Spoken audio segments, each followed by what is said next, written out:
It's that if a society has very liberal sexual values, and let's just take Scandinavian countries or Western European countries in general, it seems that because they are more accepting of, they're much looser sexual norms around, you know, whatever fluidity of relationships and the types of relationships and nudity and pornography, fill in the blank.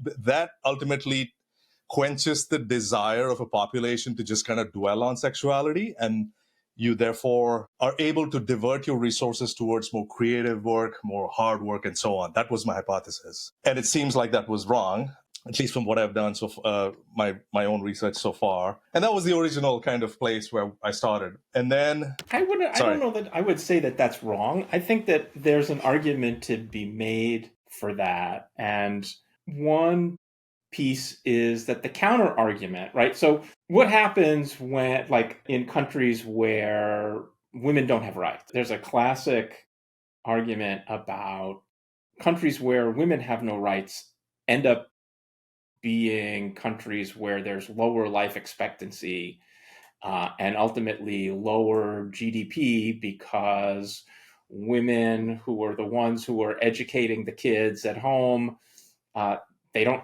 they can't, they don't have the opportunity to grow and learn and do the things that they want to do. In countries where gay people don't have rights, there's whole generations of people whose productivity is stifled and prevented because they don't get to live their lives, right? So I'm not, I think if I understand your initial theory that some kinds of liberalism are pro growth, pro productivity, I think that that is a reasonable hypothesis. It's hard to test. It's hard to test because there's a lot of things that vary between countries other than liberalism. And there's a lot of things that contribute to gross domestic product other than politics. But I think it's for sure true that arbitrary rules about who can be with whom,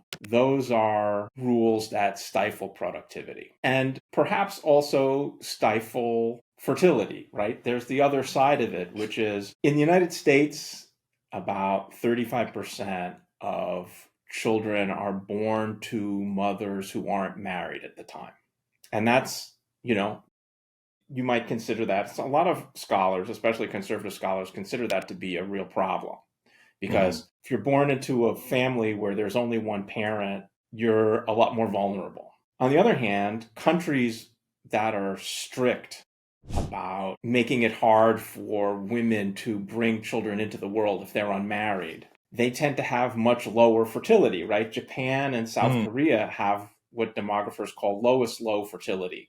The fertility is so low that the population is shrinking and aging, and that's bad for the economy too. You have to have young people. So in Japan and South Korea, the countries are so worried about low fertility that after sort of decades and decades of being very conservative and strict about the rules of family, they're trying to say, well, everybody should take Friday afternoon and go home and have sex, and we need more kids. But nobody is influenced by that kind of messaging. It's not, there's nothing sexy about the government, and therefore it doesn't help people have more kids. People have already sort of grown into the idea that the rules of family are really constraining, and then they just avoid it, and then they don't have kids, and then at some point they're too old to have kids.